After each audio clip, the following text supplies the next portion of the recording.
So we are joined by Council President Jesse Letterman and Councilor, oh gosh, I can't think, Councilor Allen, who is part of the Finance Committee, and Councilor Fenton. Thanks for joining as well. Thank you. Welcome.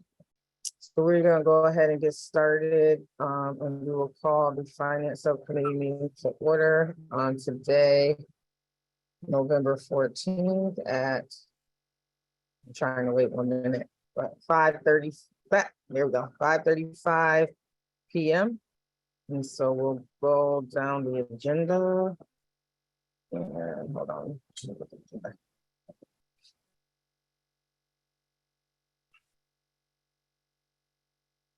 All right, the first item on the agenda is the September revenue versus expenditure report.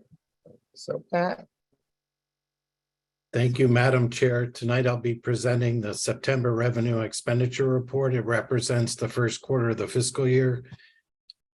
The revenues are right at 26%, which is where they should be at this point of the year. You notice that the expenditures are a little higher. They're at 32%.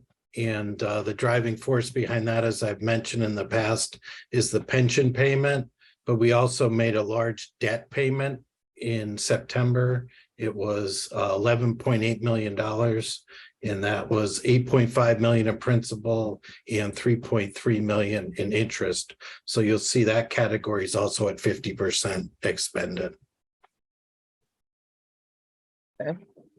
Any other questions on the revenue versus expenditure report from councilors? All right, thank you, Pat. Seeing none. Thank you. We will go to item 2, the FY23 Senior Community Service Employment Grant for $514,294. Is there anyone to speak to that?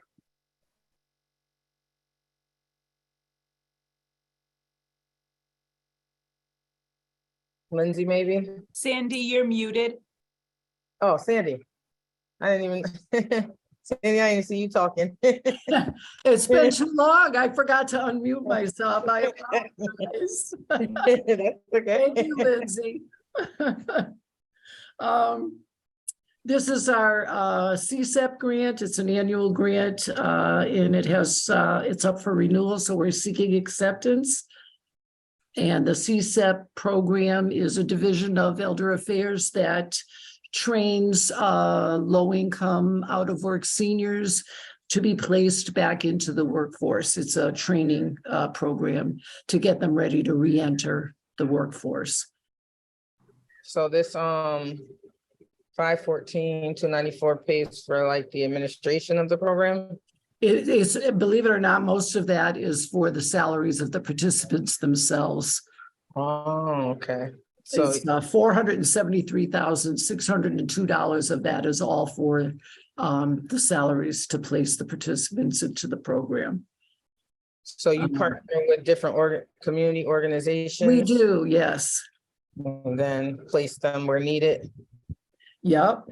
We actively seek to expand our partnerships with community agencies based on some of the participants' backgrounds, trying to match them where they'll meet with success as opposed to not. How do community seniors know about it, the program? We advertise in our newsletter. We put public service announcements out, press releases. It's on our website, our Facebook page. We have flyers throughout the building. And they will. But how, like direct mailing for those who don't get any of that? And not without a postage line Not without a in the postage grant. line? We can mail, you know, so if someone asks for information, we will mail it, but we can't do bulk mailing. All right. Well, that might be helpful if we could think about it or try to write it in next time, because there's some seniors that don't go to the senior center or get the newsletter, or the digital divide is so huge right now, and some of the elders that they don't have access to Right. it. That's why we try to do some of the grassroots, pound the pavement kind of efforts for all of our programming, actually. But yeah, that's a great suggestion. We're not hurting for people on the program, though. No, got a No, lot of folks. we do. We do. That's good. Okay. About how many you think of seniors participating? I think right now we have 28 people in the program. The grant dictates how many we can keep on and when we have to get folks off. So we're kind of bound by those constraints, but it's kind of a cyclical thing. So we get them on, and our goal obviously is to get them hired in the community. Once we do that, it opens up room to put someone else on. So we have a kind of a revolving door policy, and we keep people on a wait list so that we can get them in as soon as possible. So we bring them in, we screen them, and if they qualify, we put them on the program. And we start training so that if their slot comes up, we can place them. Thank you, Sandy. Any other questions from counselors? All right, seeing none, we'll move to the Parks Department park grant. Donna Blake Park for 400,000. Match required. Yes, we're excited about this grant. It's a park land acquisitions and renovations for communities grant administered by the Commonwealth of Mass. We have 2 years of funding for a match from CDBG of $550,000. So we have about $950,000 to invest in Donna Blake Park, and it will include the splash pad, upgraded playground equipment, and landscaping and site amenities. And we're just very excited for the neighborhood. We've been working probably for 5 or 6 years with the neighborhood council for improvements to Donna Blake Park. And I know Councilor Whitfield, you were at many of those meetings, and the additional splash pad will be a welcome relief for this neighborhood. It'll give some relief to Barrows Park up the street. Yep. Well, that's great, Pat. So when is the project gonna get started? So what will happen is we do design now, and then per the grant, we can start construction after July 1. We will be busy this winter designing it, getting it out to bid for the spring, and then start summer construction. So the following year in 2024, they'll have an additional splash pad. Oh, nice. That's awesome. They will love it over there. It's a bunch of kids. It is. No, it's great. We're very excited. Well, thank you And the for that. neighborhood should be so proud. They've been great to work with, and it's been a real grassroots efforts to fix this park up. It has, and I remember you talking about it when I was talking about the bathroom in the other part, but Right. good work. Thank you. Thank you, Pat. Any questions? Yeah, Sure. one quick one, please. Sure, Tim. Okay, thanks. Yeah, Pat, what is the address? I think I understand the neighborhood, but I'm trying to place where this park exactly is. You know, good question. I can get you an assessor's address for that tomorrow. Or, all right, It's so at the end of, Counselor, if you help me up, what's the cross street there? Is it Walnut? Is that Walnut? and I think Pendleton? it's Walnut and Pendleton. Yeah, Pendleton. And all right. Walnut's at the Barrows Park, and what's the street at the other end?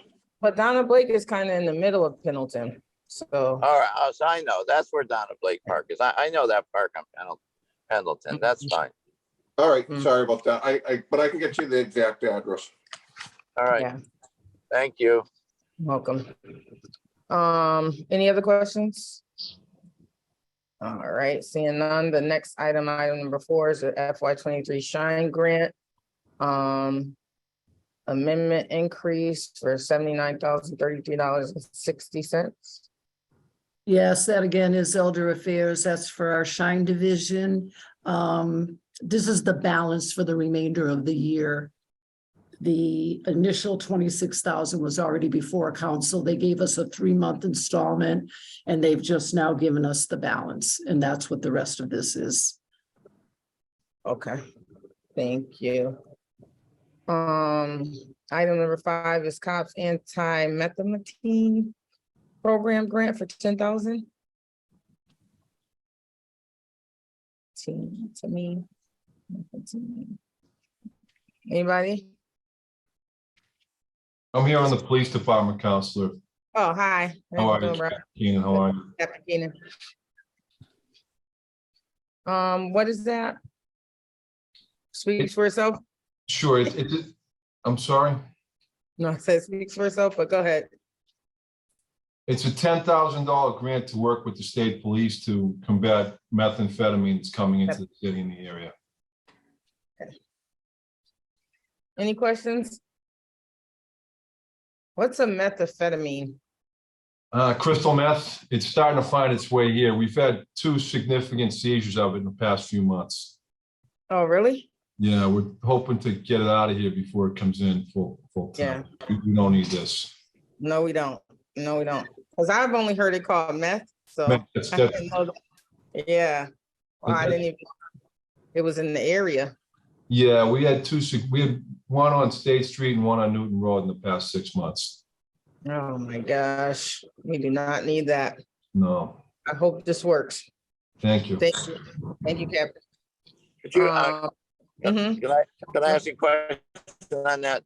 Could you, did you say you had one on State Street, Newton Road? Yes, And what was you saying? You had 2 what? Okay. Arrests? to arrest. Clinic? Yes. Oh, to arrest. To Was it arrest. clinics, Captain? No. It's working in conjunction with the state police, 2 different, Oh, two houses that were dealing in meth. were they making it? Somewhat, in some stages, yeah. Mm. Okay. Well, good luck. Thank you. Thank you. Item number 6, bond authorization for various municipal purposes for 30 million. Hi, that's me. Hi, Lindsay. Okay, so sorry, I was looking at the wrong agenda. I was looking at the regular agenda. So this is a municipal bond authorization for $30 million. And this is a large bond for some city side specific projects that we've had. As you know, we usually come for bonds for MSBA matches, but there are some municipal buildings and projects that need attention, and this $30 million bond will encompass those. And the $30 million is made up of a couple things, about half of which is the renovation of Duggan Park. We also have $2 million matches for parks projects. The first is a match for Walker Grandstand. The second is a match for a parks grant for Greenleaf Park. Then we have about just over $7 million set aside for municipal roofs. So again, the school buildings are pretty much well covered with the MSBA programs, but we also have needs on the municipal side for municipal roofs, which unfortunately we have no matches for at this point for state funding. And then we also have about $6 million set aside for road and sidewalk upgrades. So that's what we're looking to move forward with a bond for, to cover all of those projects. And I do have Chris, Peter, Pat here on the line in case you have specific questions on any of those projects. I have one question about the roads projects. Is this in addition to the funding we normally get from the state, or what is the 6 million for? Yeah, Counselor, this is Chris Signoli, DPW Director. This would be in addition. Earlier this year, we received 1.5 million in funding, and this would be in addition to that 1.5. So that would bring us to 7.5 plus whatever we would end up receiving from the state in the spring. 7.5, and you have that list by neighborhoods that would tell us I don't have the street and locations done yet because we would wait, obviously, until we know what we have for money. However, what we have done is we've split it up to use $900,000 of the bond for sidewalks. We also get about another $450 in CDBG, what I call Uber money, complete streets, etc. Private way paving of $800,000. Private way construction of $1,400. These are actually dirt roads that need to be constructed. Public way paving of $2.9 million, and then $1.5 million in addition to $800,000 that we received from the state gaming commission for paving of East and West Columbus Avenue, which are in poor condition. So that would get us about $1.35 million for sidewalks next year and $7.4 million for roadway work.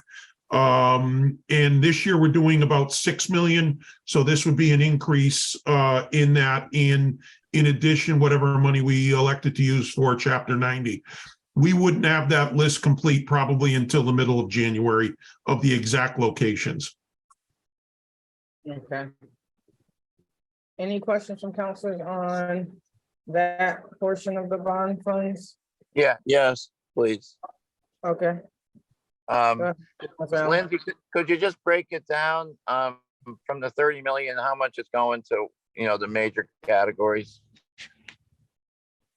Just tell you the totals again? Just like how much is going for school roofs, how much is going for DPW, Yeah. just. Yeah, okay, so half is about half is going to Duggan. There's $2 million matches for 2 parks projects, the Walker Stadium and Greenleaf Park, both $1 million each for the match. About $7 million, just over $7 million for municipal roofs, and $6 million for road projects. Okay, and thanks. I'm driving, that's why I can't look it up. So, Sure. and is there a precedent for us actually? So we're funding some road projects because we just need to. Have we done that in a while? I don't remember that in a while. Yeah, we've done it recently. We did. Mm-hmm. We bonded for road projects recently? With it, I would say probably the last year and a half. Yeah, and actually the work that we're doing right now has, I think, $3 million total of bond work that we're doing. Okay. All right. Not I this have a question. amount, not this amount. Probably closest to this amount was maybe 4 or 5 years ago when we did 5 millions for roads and demo combined. But this is a larger amount than we've seen in recent years. That's what I would have thought was a few years back. So, Demo all right. housing, I'm sorry, demolition of what? money that they needed for city-owned demolition properties. This was a Yeah. couple years ago. Yeah. On the Duggan Park side, Pat, can you tell us what 14.6 million will be used for? Yeah, we're excited. So capital assets taking the lead due to the dollar value of this project, but we've been working closely with Pete Garvey. I'm on that subcommittee Zoom Okay, he period. is on. I talked. Who's that? I don't know. I think Captain Keenan's, Oh, unmuted. Okay. yeah, unmuted, yeah. So it will include a full artificial turf field with stadium seating for roughly 1,500. A restroom, concession stand, improvements to the Duggan fields for baseball, softball, soccer practices, and eventually improve parking as well. And then in the grant, it includes gardening and improvement of the trail area to the around the wetlands adjacent to Duggan. So that will include their science program and so forth. But I'll let Pete go over even more specifics about the grant or the project. The project is actually 3 different phases. The phase 1 would be the stadium itself, the track and field, as well as the grandstands. And that's roughly around 7 million.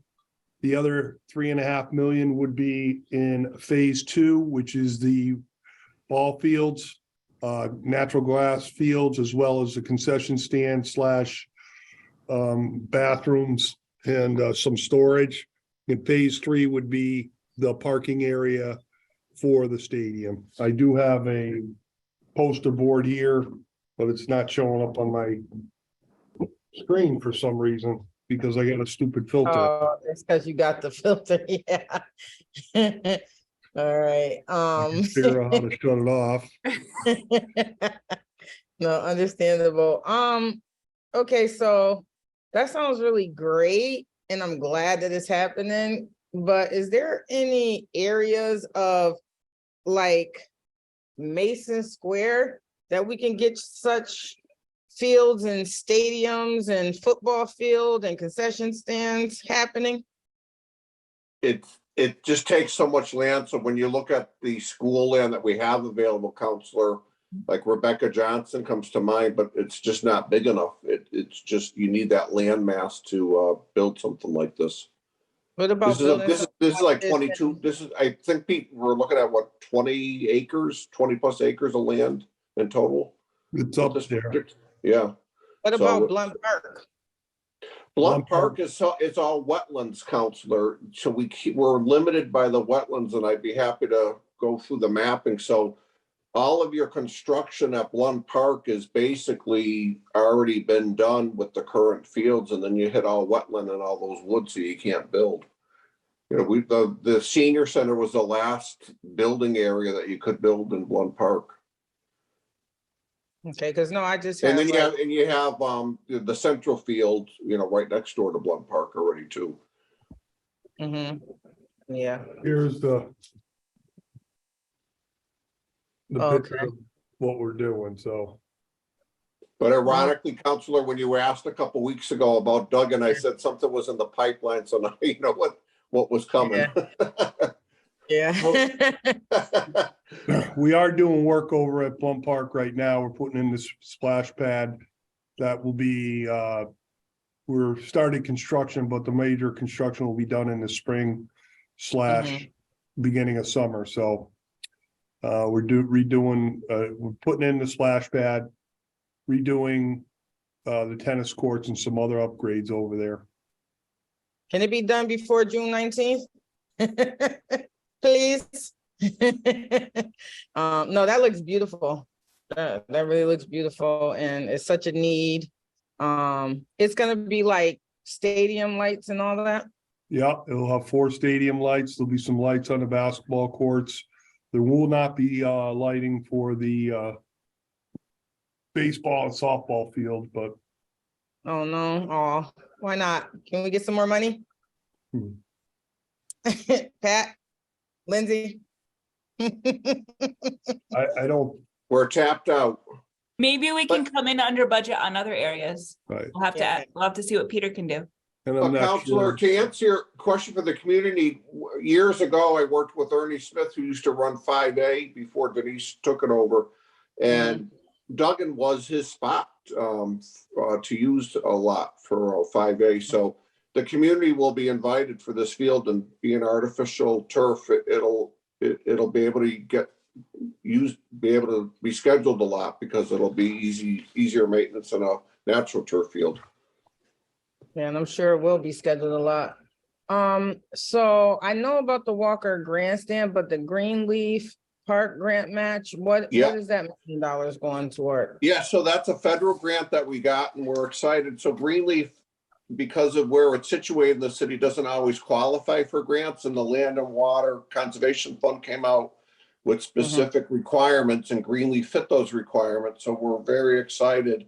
So we got a $1 million grant, and it requires the 50-50 match. So it's a $2 million project. So this will go a long way for Greenleaf, which will include new splash pad, swings, trails, site amenities, improved soccer field, and improved softball fields in the back. So it will be a major renovation to this park. And again, we're working with capital asset on this project as well.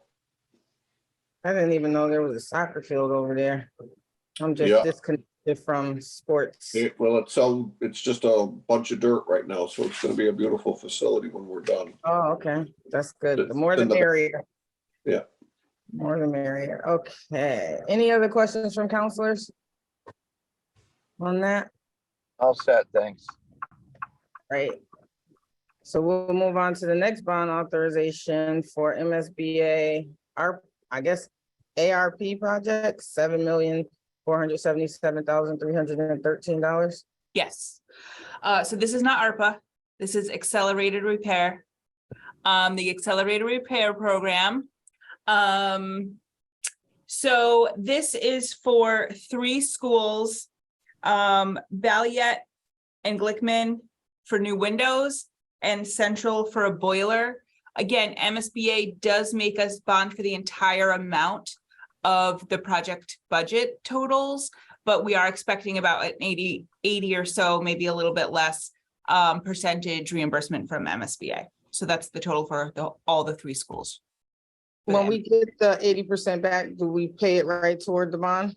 We don't even bond for the entire amount. We just have the authorization to bond up to the entire amount. What will end up happening is once the projects are completed, we'll know what the city share is, and then we'll just bond for that amount. Gotcha. We'll borrow just for the amount of the overall city costs. Okay. Sounds great. Any questions from counselors? No, thanks. All right. Thank you. Lindsay, bills from the prior year, $15,555.92. Yes, so a couple older invoices. These are from FY22. 2 for the police department. The majority of it is a water sewer commission permit for DPW. Questions from counselors? All right, elders All set. donation of 6,000. Sandy, are you going to speak to this one?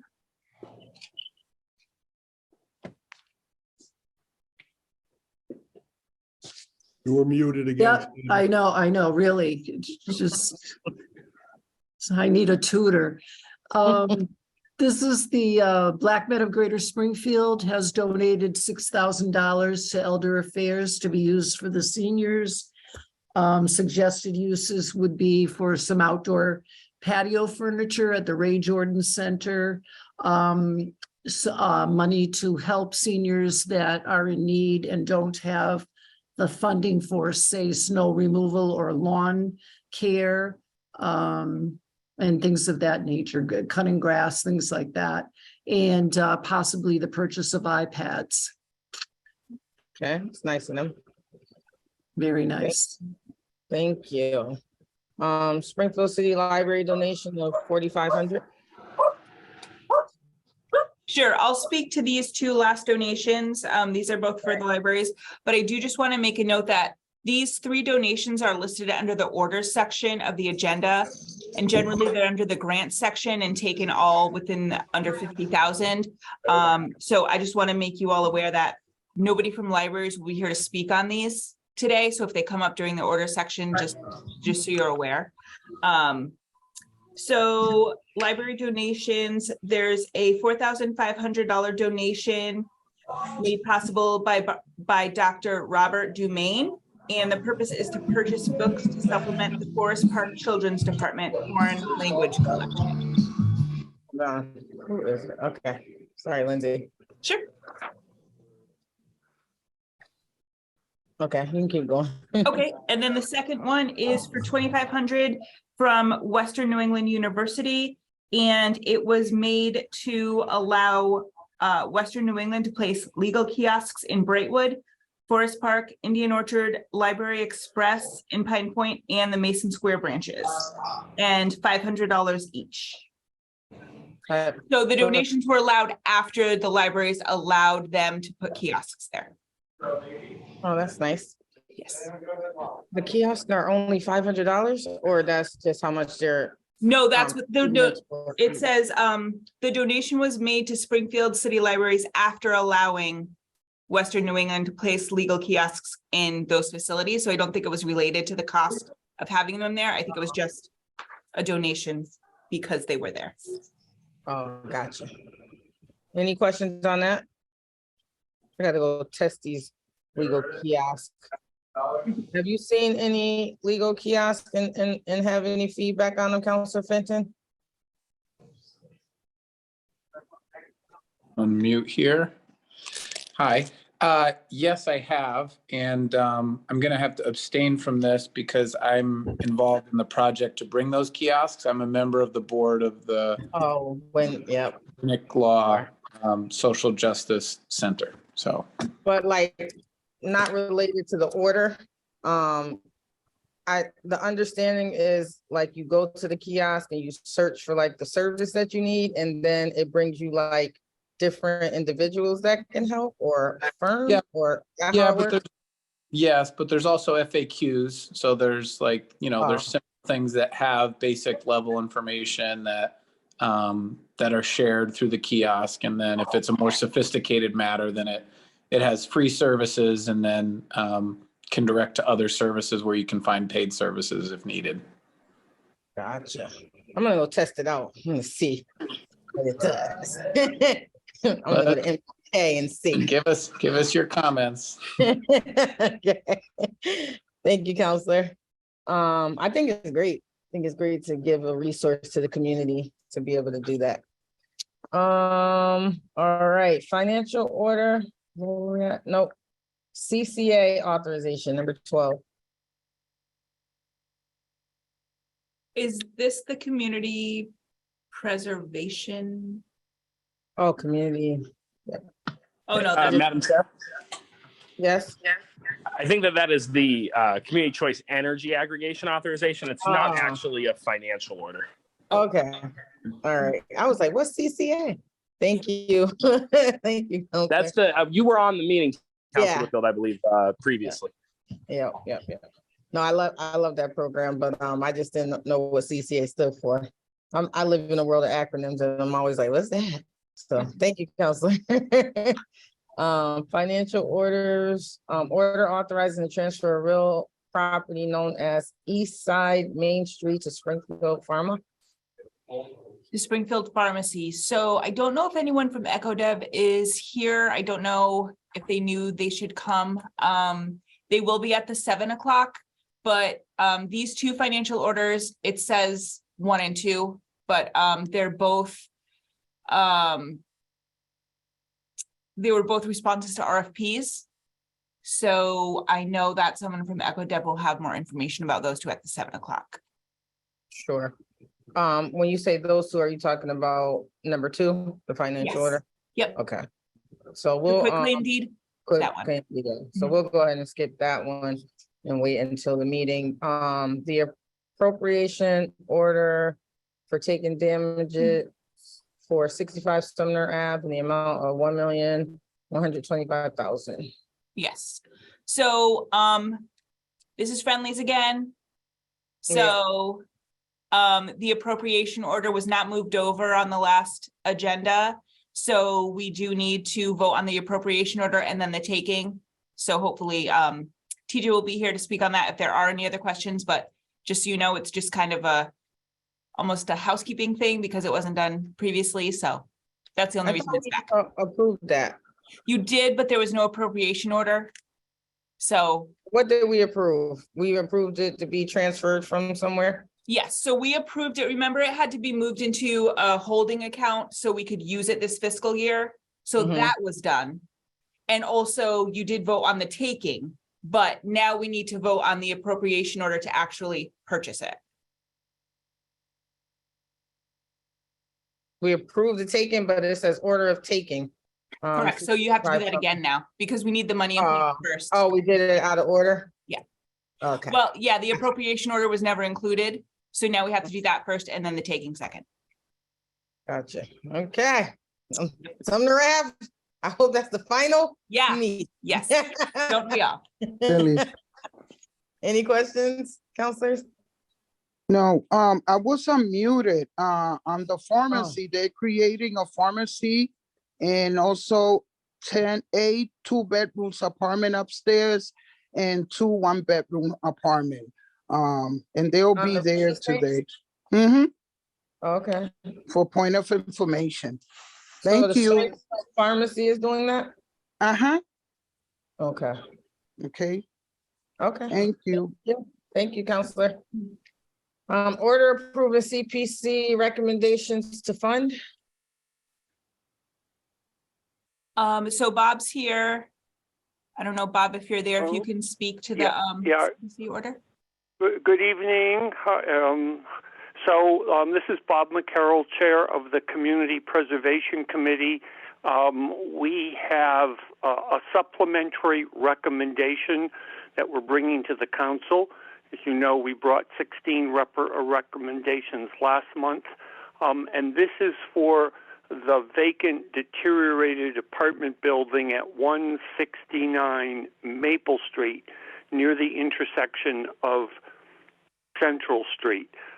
Just a little bit of background. This was a city tax foreclosed building that back in 2016 was given to a preferred developer to rehab. In 2019, the Community Preservation Committee recommended and City Council passed some money to help in the process. The project never took place.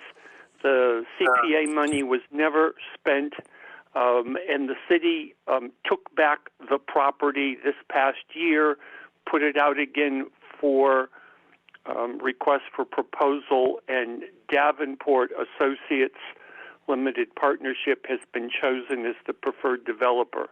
These are the same developers that have renovated the Willis Overland building at 155 Chestnut Street, and they have come to the Community Preservation Committee for their $3.5 million project that will rehabilitate 11 apartments in this building, and the committee is recommending to the City Council $250,000 out of the undesignated reserve. Okay, so I know what building you're talking about. Who was the preferred developer before? It was a limited liability corporation that was headed by Roger Roberge and one other guy whose name escapes me at this point. Okay, and what are they planning on developing there, Bob? Well, so once again, it has been an 11-unit apartment building. It's been vacant and deteriorated for years. The previous developer was going to renovate the 11 units, and now the new developer, Davenport Associates, is going to renovate the 11 units as well. Do you know if it's low income or market rate or a mix? It is market rate. It's market rate, huh?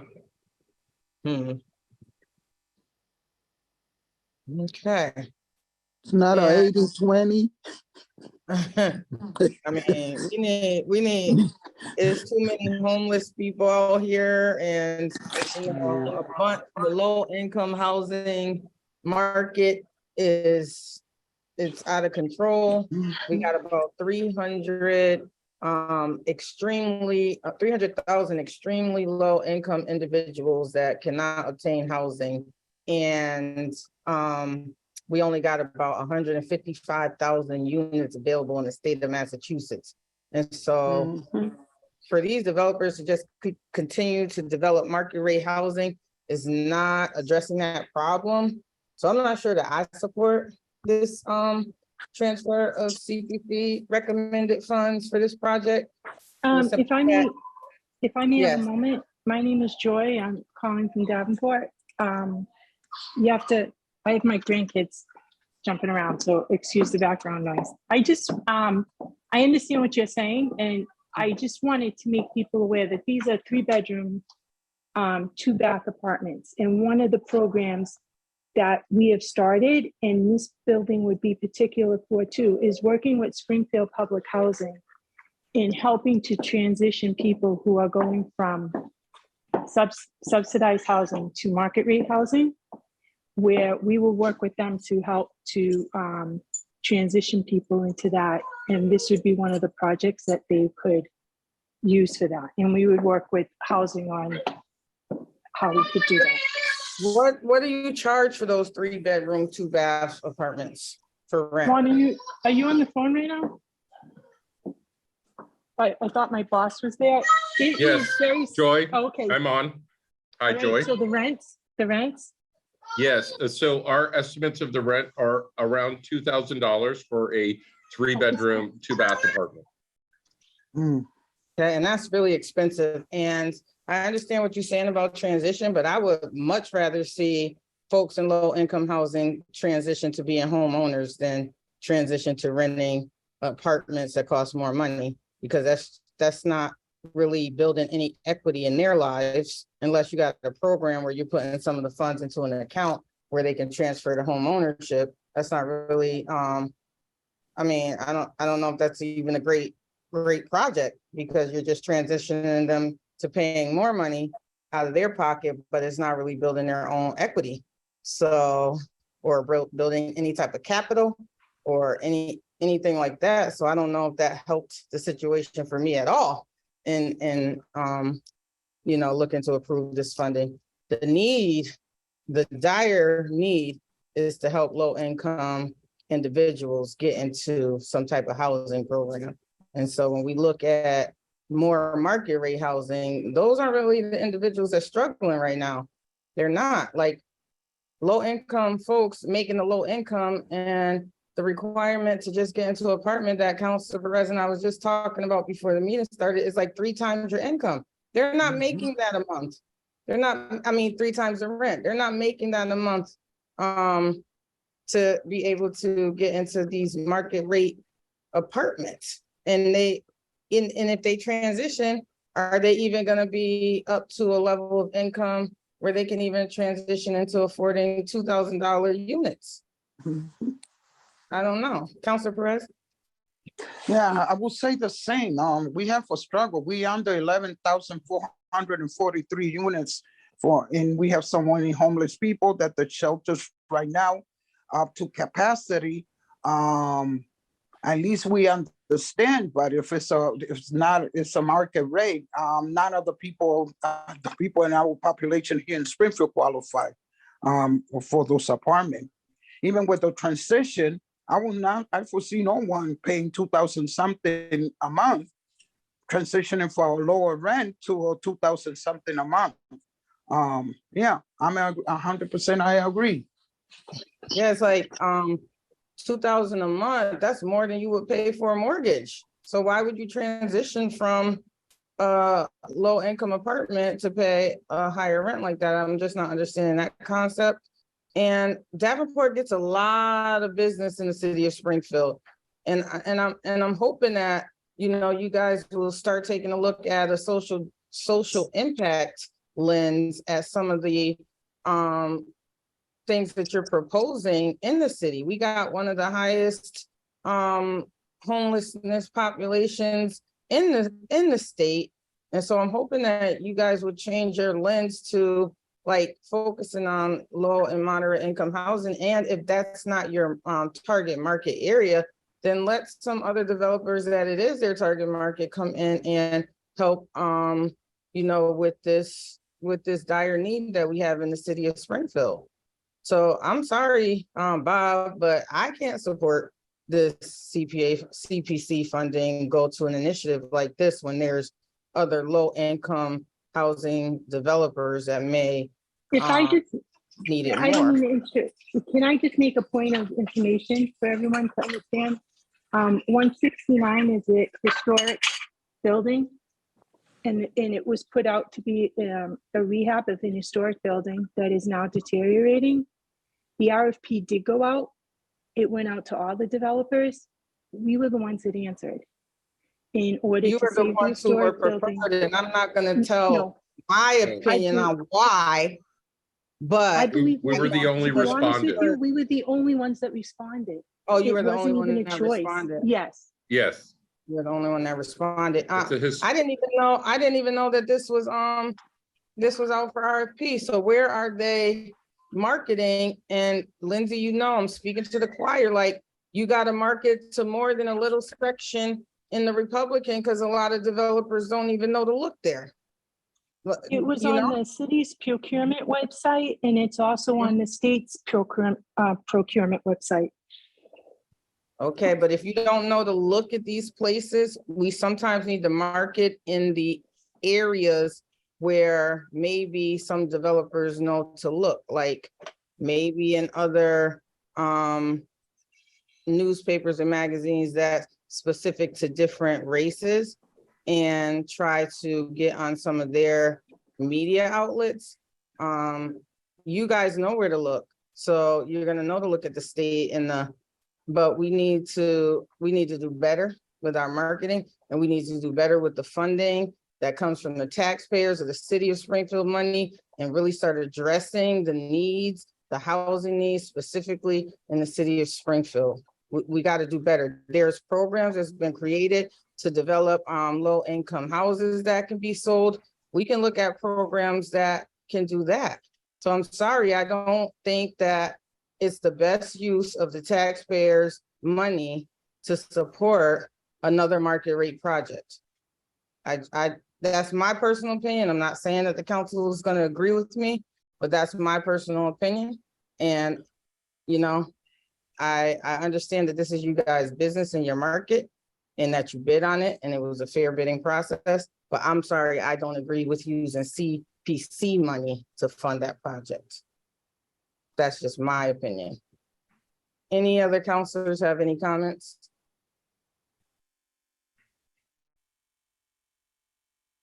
All right, seeing none, that is the last item on the agenda. And so the meeting, do I have a motion to adjourn the meeting? That would be from Tim or Counselor Letterman. Oh, so moved, Madam Chair. My apologies. Okay, thank you. Can we get a vote? Please. I vote yes on adjournment. I vote yes on adjournment as well. I vote yes on adjournment. Meeting is adjourned. Thank you.